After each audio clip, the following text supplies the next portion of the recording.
આમલકી એકાદશી ક્યારે છે? જાણો તેનું મહત્વ, પારણાનો ટાઈમ અને વ્રત કથા. હિન્દુ ધર્મમાં એકાદશી વ્રતનું વિશેષ મહત્વ છે, પણ ફાગણ મહિનાના શુક્લ પક્ષમાં આવનારી આમલકી એકાદશીનું હિન્દુ ધર્મમાં વિશેષ મહત્વ છે. આમ આમલકી એકાદશીનું ખૂબ જ વધુ મહત્વ છે. તેને આમરા એકાદશી અને રંગભરી એકાદશીના નામથી પણ ઓળખવામાં આવે છે. ધાર્મિક માન્યતાઓ અનુસાર આ દિવસે ભગવાન વિષ્ણુ અને આમરાના વૃક્ષની પૂજા કરવાથી વ્યક્તિને જન્મ અને મૃત્યુના ચક્રમાંથી મુક્તિ મળે છે અને મોક્ષ મળે છે. ધાર્મિક માન્યતાઓ અનુસાર ભગવાન વિષ્ણુ જ્યારે બ્રહ્માંડની રચના કરી રહ્યા હતા ત્યારે જ આમરાના ઝાડની ઉત્પત્તિ થઈ હતી. ભગવાન વિષ્ણુએ પોતે જ કહ્યું છે, જે કોઈ આ દિવસે આમરાના ઝાડની પૂજા કરશે તેને બધા પવિત્ર સ્થળોની મુલાકાત લેવા જેટલું જ ફળ મળશે.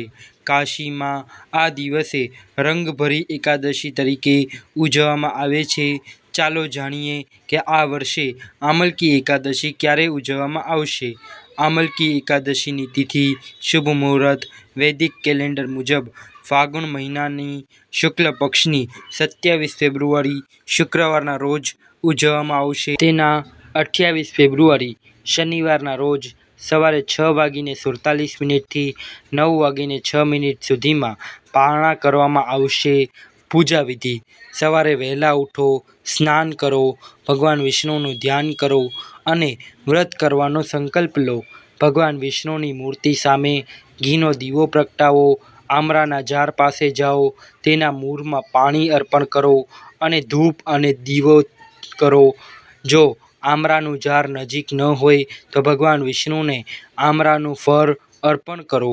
એકાદશી કથા વાંચો અથવા સાંભળો અને ઓમ નમો ભગવતે વાસુદેવાય મંત્રનો જાપ કરો. આરતી સાથે પૂજા કરો. મિત્રો, તમારું સ્વાગત છે આપણી યુટ્યુબ ચેનલ રાધાકૃષ્ણ ભક્તિધારામાં. આજે આપણે જાણીશું આમલકી એકાદશી 2024 ક્યારે છે. આમલકી એકાદશી મહાત્મય, પૂજા વિધિ, મુહૂર્ત, ઉપાય, પારણા ક્યારે કરવાના છે તે જાણીશું અને આમલકી એકાદશીની કથા સાંભળીશું. જો તમને આ વિડીયો પસંદ આવે તો આ વિડીયોને લાઇક કરજો, શેર કરજો અને આપણી યુટ્યુબ ચેનલને સબસ્ક્રાઈબ કરી બેલ આઇકન દબાવજો. તો ચાલો શરૂ કરીએ. હવે આપણે એકાદશીની કથા સાંભળીશું. ફાગણ મહિનાની સુદ પક્ષની એકાદશી. માધાતાજીએ કહ્યું, હે વશિષ્ઠજી, જો તમે મારા પર પ્રસન્ન હોવ તો એવા વ્રતની કથા કહો જેનાથી મારું કલ્યાણ થાય.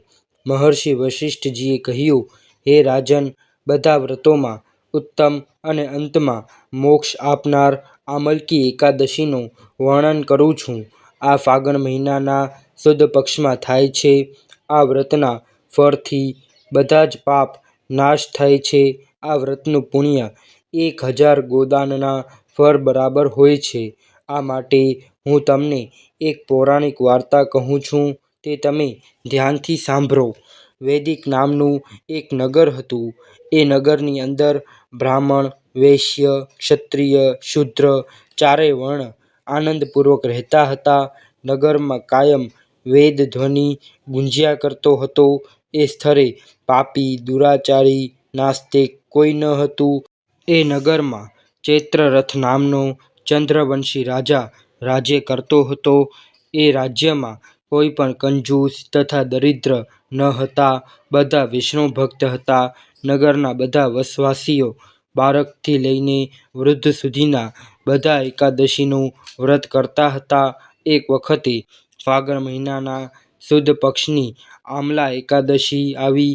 એ દિવસે રાજા અને પ્રજા, બધા વૃદ્ધોથી લઈને બાળક સુધી બધાએ ઉત્સાહ સાથે એ એકાદશીનું વ્રત કર્યું.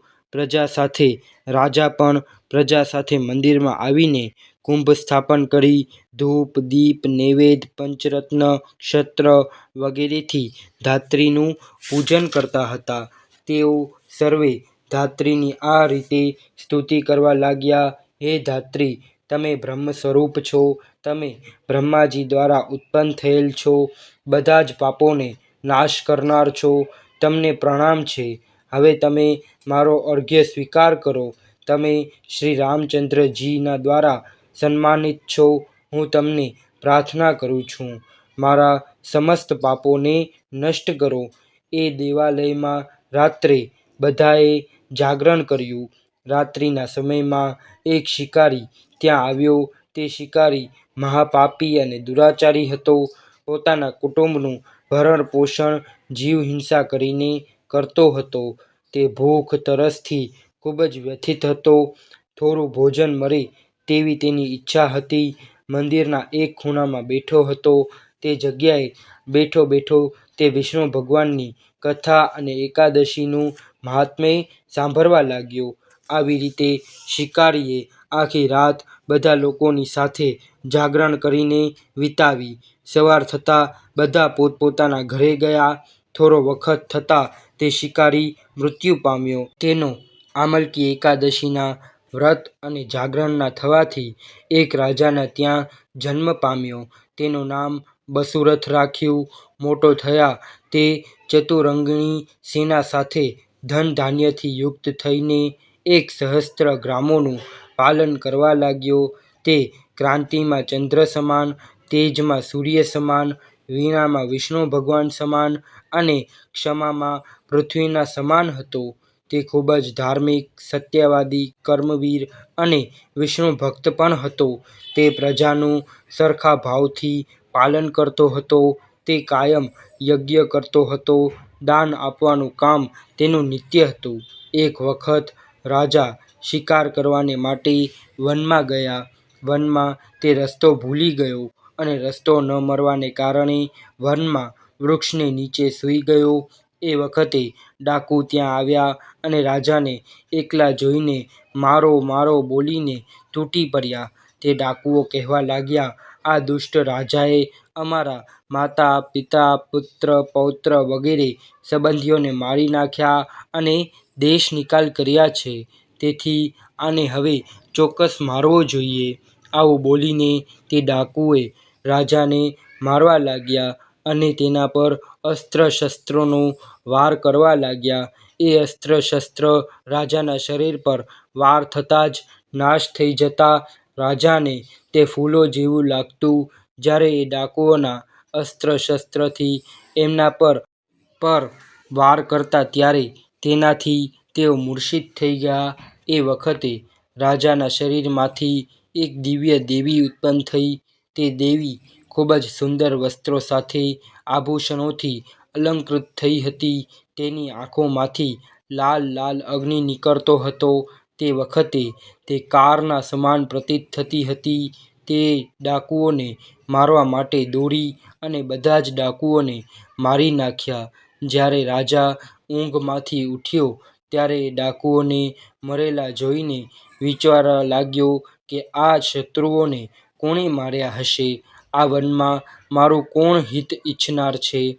જ્યારે રાજા આવો વિચાર કરતો હતો તે સમયે આકાશવાણી થઈ, હે રાજન, આ પૃથ્વીલોકમાં વિષ્ણુ ભગવાન વગર તારી રક્ષા કોણ કરી શકે?